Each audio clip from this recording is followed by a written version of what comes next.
Elhamdülillah ve salatu ve selamu ala Resulillah ve ala alihi ve sahbihi ve selleme teslimen kesira. Esselamu aleyküm ve rahmetullahi ve berekatuhu. Və qardaşımızı təbrik edirik.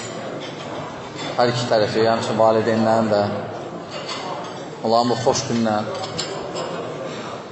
Təbii ki, ailə həyatı insan həyatında xoş günlərindən biridir.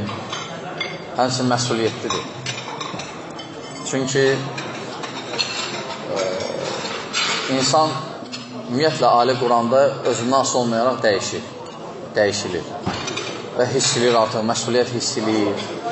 Yəni, subay vaxtı kimi olmur artıq və artıq görür ki, kiməsə görə cavabdehdir və ailə həyatı insana təsir edir.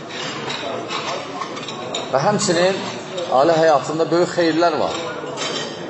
Həm o xeyir insan fərdin özünə qayıdır, həmçinin də cəmiyyətə. Çünki cəmiyyət ailələrdən ibarətdir. Nə qədər ailələr möhkəm olsa, çoxalsa, o da cəmiyyət də möhkəmləşir, düzəlir. Əks halda isə cəmiyyətdə fəsad çox başalıb gedir. Ona görə dinimiz də bu məsələyə yer ayırıb, Quran, sünnə, həmçinin alimlərimiz fikir versəz, kitablarda da, fiqh kitablarında bu məsələyə fəsillər ayırıblar. Bu məsələyə aid olan məsələlərə fəsillər ayırıblar, müzakirə ediblər. Və bu onu göstərir ki, bunun mühümliyin. Və ümumiyyətlə dinimiz nəinki bu məsələdə, hər bir məsələdə yer ayırıb, danışıb, o məsələnin, o yolun, düz yolun göstərib bizə, islah eləyib və elə deyib ki, fəsad olmasın, fəsadı aradan aparsın. Çünki İslam əsas məqsədi islah eləmək üçündür. Ən birinci, ən böyük məqsədi İslamın budur. İslah eləyib, onu kamilləşdirmək, fəsadı aradan aparmaq və ya onu azaltmaq. Necə Şeyxülislam İbn Teymiyyə rahimehullah çox vaxt bu qaydanı gətirir ki, İslamın əsas məqsədi budur. İslah eləyib, onu kamilləşdirməyi çoxaltmaq və fəsadı aradan aparıb, onu azaltmaq.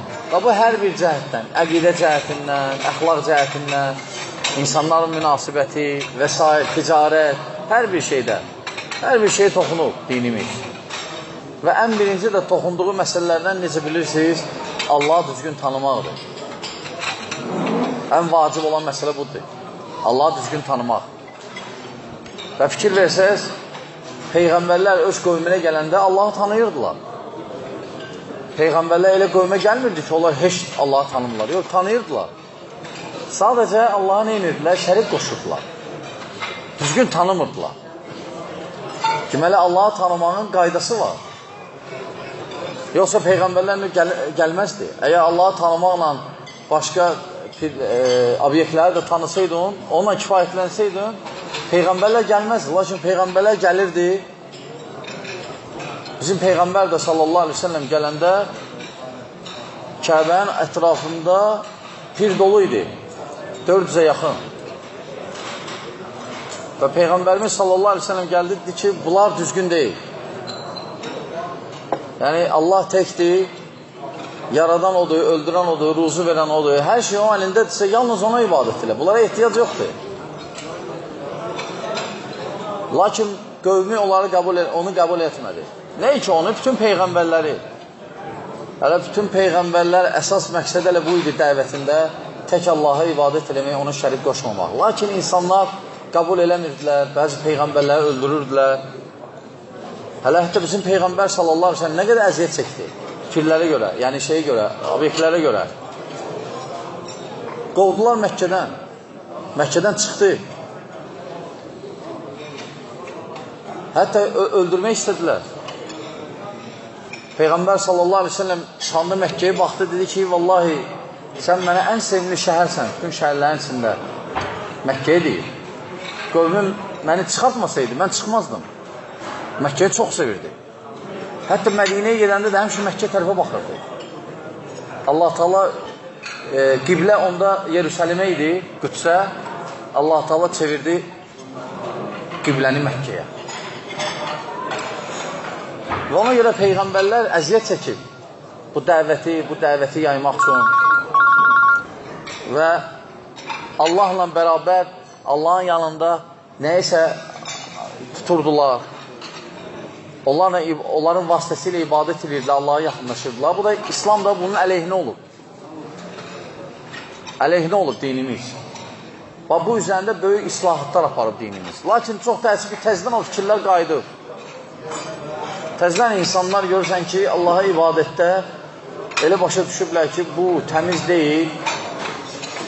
Gedək kiminsə yanına, hansı pirə, tanışlıqla deyək ki, sən ged istə və ya Rabbi bunun xətrinə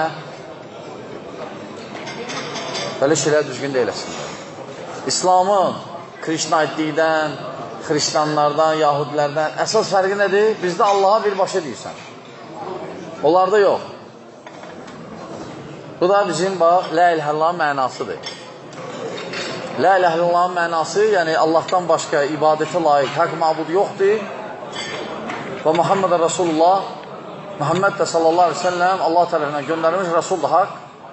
Və sonuncudur, ondan sonra Peyğəmbər gəlməyəcək. O həm nəbidir, həm Rasul. Və bu İslamdır.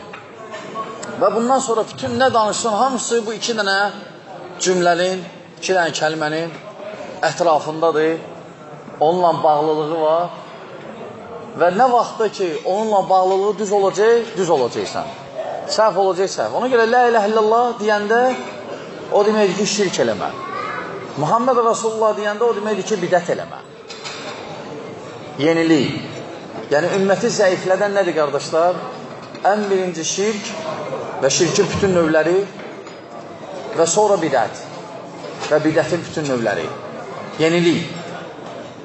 Çünki Peyğəmbər sallallahu aleyhi ve sellem dedi ki, kim bizdən sonra bu dinə nə artırsa rədd olunur. Yəni, qəbul olunmur. Din hər kəsin ağlına görə deyil. Din artıq kamil idi Peyğəmbər sallallahu aleyhi ve sellem vaxtında.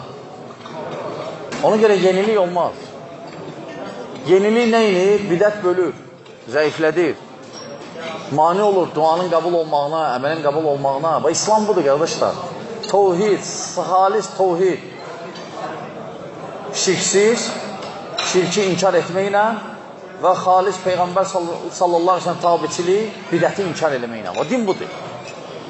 Ona görə nə qədər biz tutunsaq bu iki dənə məsələlərdən düzgün, vasitəsiz, inşallah dinimiz də möhkəm olacaq, o cür islah olacaq və nə qədər ki uzaqlaşacaq, başqa yollarını axtarsaq, islahı tapa bilməyəcək və islah da olmayacaq. Və ona görə bunlar bilirsiniz, sadəcə təkrarladım. Allah subhanət hələ yenə fürsətdən istifadə edib qardaşımızı təbrik edirik. Allah Teala onun izdivacı xeyirli, bərəkətli eləsin. Allah subaylar arasında belə halatı nəsib eləsin. Allah müsəlmanlara kömək olsun. Vəssalamu aleykum və rəhmətullah və bərəkatuhu.